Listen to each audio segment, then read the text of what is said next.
네, 안녕하세요. 성공회대학교 사회융합학부의 전창인 학생입니다. 자, 오늘은 인구학 방법, 그 중에서도 표준화 방법에 대해서 다뤄보도록 하겠습니다. 어, 영상을 시작하기에 앞서 미리 말씀드리자면 이 학습 자료는 여기에서 사용하는 학습 자료는 서울대학교 사회학과 박경숙 교수님께서 2017년에 출간하신 인구학 방법이라는 책에 기초해서 작성된 것인 만큼 제가 작성한 학습 자료라든지 아니면은 제 이 영상이 이해하기 어려운 부분이 있다면 해당 책을 읽어보시는 것을 추천합니다. 자, 이제 시작하겠습니다. 네.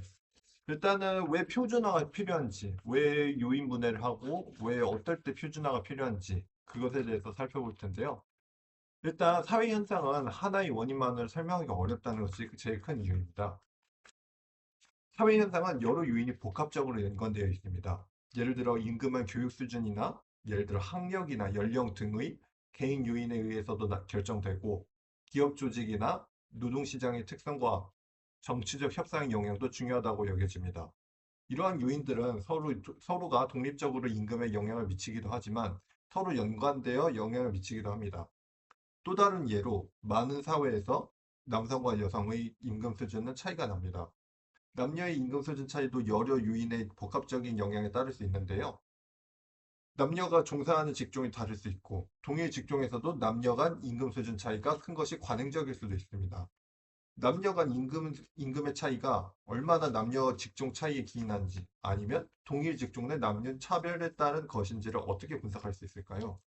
쉽게 말해서, 남성과 여성의 임금을 비교한다고 할 때, 남성이 여성보다 임금이 높다는 것은 주지하다시피 다 잘 알려진 사실입니다. 그런데 이것을 과연 남녀 간의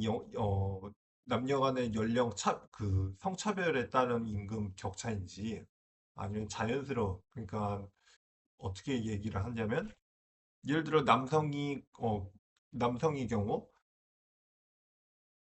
관리직 내지는 전문직에 종사하는 사람의 비율이 높기 때문에 여성에 비해서 높은 임금을 받는 것은 어쩌면 그 직종 분포가 그렇게 돼 있기 때문에 여성 비율이 높기 때문에 고임금 직종의 비율이 높기 때문에 남성이 여성보다 임금이 높은 것이다. 이렇게 말할 수 있지만 관리직 있는 전문직 종 내에서도 여성이 남성보다 임금이 낮다는 것이죠. 낮은 편이라는 것이죠.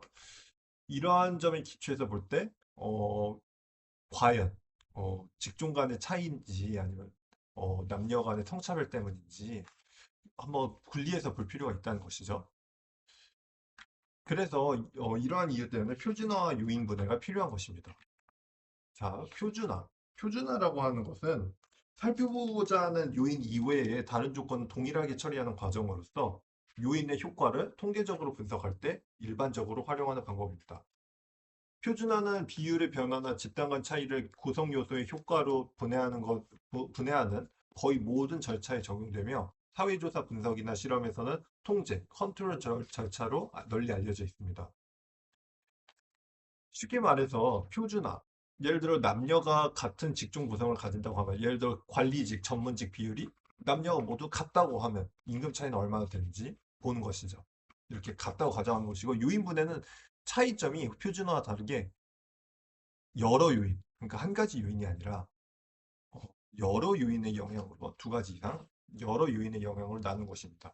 뭐 예를 들어 남녀 임금 격차의 40%는 직종 간 분포, 직종 구성에 따른 것이고 60% 나머지 60%는 임금 그 직종 내에서도 직종별, 성별 임금, 그러니까 임금 성차별에 따른 그런 것 때문이다. 이렇게 구분해서 보는 것이 그 예라고 볼 수 있습니다. 이렇듯 표준화를 해야 할 수 있어야 유인분해도 할 수 있고 요인분해를 하기 위해서는 표준화를 알아야 한다. 이렇게 볼 수 있죠. 그래서 제가 마지막에 언급한 것처럼 표준화는 요인분해를 가능하게 하는 기초 절차에 해당합니다. 표준화가 왜 중요하냐? 그 예시를 조사망률을 한번 들어보기로 했습니다. 조사망률, 그러니까 일단 연령 표준화 사망률을 여기서 다루는 것인데, 일단 조사망률이 무엇인지부터 보죠. 조사망률은 여기서는 CDR 내지는 Crude Death Rate라고 불리는데 쉽게 말해서 전체 인구 대비 사망자 수를 의미합니다. 부모가 전체 인구가 되고 그리고 분자가 당해 연도의 사망자 수가 되는 것이죠. 이걸 수식으로 표현하면은 다음과 같이 나타낼 수 있습니다.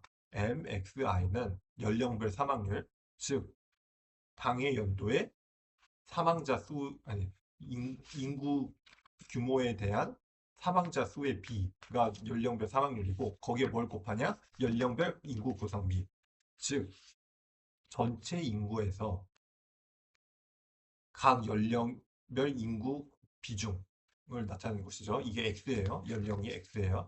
그걸 곱해서 각 연령 X에 대해 모두 더해서 그 합이 조 사망률이 됩니다. 이렇게 알 수 있고요. 근데 이게 어떤 문제점이 있냐면 실제 사망력 수준 또는 건강 수준을 비교하기 어렵다는 점이 있습니다. 조 사망률이라는 지표가. 멕시코의 예를 한번 들어볼까요? 1980년에 국가별 인구 구성표를 보면 특성을 나열한 것인데 멕시코의 경우 조사망률이 미국이나 이탈리아, 프랑스 이런 기타 선진국에 비해 낮은 편입니다. 이렇게만 본다면 멕시코의 건강 및 보건 체계 내지는 건강 수준이 미국이나 이탈리아, 프랑스 등 선진국에 비해 많이 발전해 있구나, 많이 개선되었구나, 향상되었구나 이렇게 알 수 있습니다. 근데 그렇지 않다는 것을 보이려고 하고 있고요.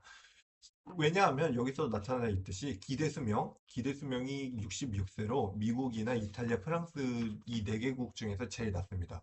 그렇기 때문에 조사망률은 어떤 문제점이 있냐? 일단 고령 인구가 많기 때문에 고령 인구가 많은 선진국은 저출산 고령화로 말미암아 고령 인구 구성비가 높기 때문에 사망률이 조사망률이 생각보다 높게 나올 수 있다는 것이죠. 무슨 얘기냐면 그 연령별 사망률을 이렇게 그래프로 나타낸다고 하면은 고령층일수록 사망률이 높아져요. 곡선이 위로 올라갑니다. 그런데 실제 오래 살더라도 오래 살고 건강이 좋고 이런 국가에서도 고령 인구 구성비 자체가 노인 비중이 많아지면 많아질수록 전체 인구에서 사망하는 사람의 비율이 많을 수밖에 없다는 것이죠. 많게 측정될 수밖에 없다는 것이죠. 그렇기 때문에 조사망률이 실제 사망력 수준 지표로서 작동하기는 좀 한계가 있다. 그래서 말씀드리려고 하는 것이고요. 그래서 어떤 방법을 사용하느냐? 직접 표준화 사망률이라는 지표를 사용합니다. I 집단이 J 집단과 같은 연령 구조를 가졌다면 여기서는 I를 멕시코라고 하고 J를 뭐 미국이나 프랑스 여러 가지 국가가 있는데 미국을 예로 들어보겠습니다. 그럼 멕시코가 미국과 같은 연령 구조를 가졌다면 멕시코의 조사망률은 얼마였을까? 그럼 그걸 계산해 본다고 하면은 일단 멕시코의 연령별 사망률에다가 뭘 곱하냐? 그러니까 J가 미국이죠. 미국의 연령별 인구 구성비를 곱한다고 볼 수 있죠. 그러니까 여기서 보면 일단 15에서 44세 남녀 모두 합친다고 쳐봐요. 그러면은 멕시코의 인구 구성비를 곱하는 게 아니라 미국의 인구 구성비에다가 0.22 뭐 이렇게 해가지고 0.19, 0.12에다가 각각 뭘 곱하냐? 그 해당되는 멕시코의 연령별 사망률을 각각 곱해서 더하면 그것이 멕시코의 사망률이 된다. 직접 표준화 사망률이 된다고 볼 수 있죠. 이렇듯 연령 구조 효과를 제거하고 사망률 차이만 비교하려는 방법이 직접 표준화 사망률이라고 볼 수 있죠. 한국의 예를 들어봅시다. 굳이 그 집단끼리 비교하지 않아도 시점끼리 비교가 가능하다는 유용점이 있습니다.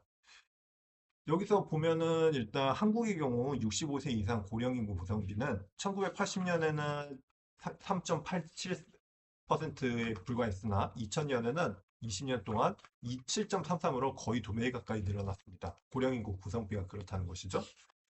이럴 때 어떻게 해야 하냐? 단순 조사망률 지표로만 사망률 수준을 비교해서 안 됩니다.